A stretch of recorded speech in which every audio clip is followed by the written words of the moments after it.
Good evening, everyone who is following this video. I'm Kennedy from LeaderForge Property Management, a subsidiary of LeaderForge Benesi Consultancy. And today I am here delighted to take you through the land and property purchase risk, just like any other risk that is involved with any other investment. Land also have got its own risk, and there are some risks that people don't see. Number one, there are three things I want you to know that is involved as the risk in the purchasing of the lands, which you should know. And as I am going to speak, I am going to run some writings that I have done for you, the graphics on the screen, so that you can read them. And I'm not going to go into those details that I've read. I am just going to post them there so that you can use it and get more details on whatever you need to do when you are purchasing any property within the boundaries of Kenya and outside Kenya, because this one applies within and without. So there are three things that I want you to know that are involved in land purchasing, which are a major risk if you don't take your due diligence, if you don't do your due diligence in order to do a very smooth transaction. Number one, there is this issue of fake ID. The fake ID is whereby a person goes to the land registry, then he runs some search using a neighborhood title deed numbers, because if your land is within other people's properties, you can easily know the number of that land using another neighborhood number. So after knowing who's in that property, what do they do next? They go and print fake IDs. After printing the fake IDs, then they use that ID to sell the land that do not belong to them. So after taking your ID, their IDs, and you run your own search, and then you will get the same name that is in the ID. It is the same name that is in the registry file. So if you stop there thinking that they are authentic, then you might be in for the root shock. Secondly is what I call the double title deed allocation. The double title deed allocation is whereby two people are holding the same title deed that is original, that is belonging to one property. For example, is the Ruiru East Block, whereby you can get a property having two ownership, and all these ownerships have got the real title deed. And maybe when you begin to track, the person who gave one person this title deed is nowhere to be traced. So there is an issue whereby you have got the double title deed allocation. The thirdly, where the land has no title deed, it is very easy to find double certificate allocation, or the letter of allotment. So if you only settle for such, then one day you might cry. So what do you need to do so that you do not fall a victim for these fraud people? Number one, adopt the LSK 15% payment rule. What is the LSK 15% payment rule? This one is whereby after agreeing, you have satisfied that the document indeed you have are original, but you don't stop there. You pay only 10%, and you don't allow the seller to process you through their own lawyers. No, have your own lawyer. Process all your things through your own lawyer. And this lawyer, you must be a person that cannot be compromised, because everybody has a price. I always say that everybody has a price. So if you have a lawyer that can be compromised, then you will lose money. In the 10%, it is whereby you pay the 10% of the total value of this land that is being sold to you.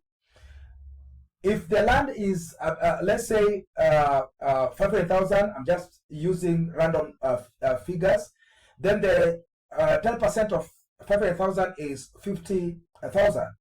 So after paying the 10%, you have to be given access to the land, to the property, whereby you begin to do something I call the minor constructions. Maybe you construct a storage place, which is a temporary structure. By the time you are constructing these things, it is very common that if the person who was purchasing or was selling this land to you was not the real owner, real owners will show up.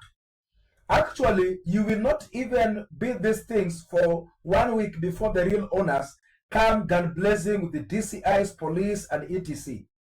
So if should these real owners appear and you've paid the full value of the land, then you lose your money. So even if you are chasing after that money, it is easy to chase a small money than the whole sum of the money. So always adopt paying the lowest amount that you can pay for the land until you are certain that there is no person behind this land that is unseen. Secondly is don't buy land with cash. Why am I saying this? I want to advise you that instead of paying land using cash, what you can do is buy land through the bank financial system. Buy land through bank financial system. Let your bank buy that land for you. Let the bank do all due diligence on your behalf. And even if you have got the whole money in the world, there are cases whereby you are transacting huge sum of value that you don't want just to pour your money in. If the bank loses, then it will be protecting you. Why? Because you are not the one who did the due diligence. It is the bank that did their due diligence. So it is very important for you to allow the bank or the financial institutions or the circle to buy for you this land and you pay them. So that whatever happens later, it is on the bank, it is not on you. It is easy for the bank to go after these criminals than you as an individual. The third thing that you can do, but you need to do, is to do green card search. On top of the normal search, do the green card search. Why the green card search? One, the normal search does not give you the entire history of the land, but the green card search gives you the details, the nitty-gritty. Even if this land has got some cases, or the bank is after it, or has got some complicated issues, then it is very easy to know when you use the green card search way. And apart from this one, I have got my own method that I call the human manual search. The human manual search is whereby you use your relationship with people, the neighborhood, the people doing business around the land, and etc. to know the story about that land. If you are going in a zone, identify some people there, whether they are drunkards, whether there are some women that are selling things there, buy some sodas, buy some drinks, bond, create some friendship. Now, these people have got the real-time information about the land that you are looking forward to purchase. Do not go alone. Do not just go with a lawyer, but have a relationship, build a relationship with that person who is at the cyber cave, with that person that is selling porridge, that has been selling the porridge for the last 10 years there, that person who has been selling fish there, the fishmonger mama, that person that is brewing some drinks around, that person that is taken like they're crazy, they're insane in the mind. This person have got the real information and the real data of the everything that is happening in that area. So do not bypass them, but use them. So if you do that, you will save yourself from these issues. So that is whatever I wanted to tell you today. But just a bonus thing that I'm going to give you, maybe I might give you today. Just subscribe there, just follow, so that you can get more of this information as we move forward. So there are a number of things I'm trying to run on your screens that you can read, that you can see, that you can, it can help you. These are information. Securing the appropriate financing. It is very good to know and evaluate the loans, the options that you use in buying the mortgage, in buying the lands. Know the asset credit worthiness of you, and please make sure you pay your loans. Make sure that you are clean. This issue of taking loans and you don't pay the loans, they will one day disadvantage you as a person, as a good citizen in whichever country that you're coming from.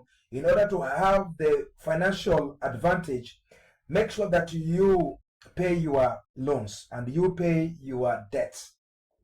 Understand, and the closing quotes, the budget for all the upfront fees and expenses associated with the purchase. It is very important for you. This one will really help you.